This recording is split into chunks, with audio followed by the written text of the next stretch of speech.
The coffee maker has come a long way since its inception. Originally, coffee was brewed in simple pots over open flames. The 17th century saw the introduction of the percolator, which revolutionized brewing.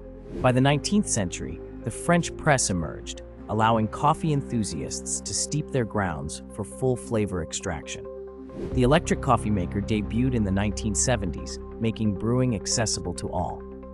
Today, we have high-tech brewers that control temperature and pressure, even allowing for programmable settings via smartphones.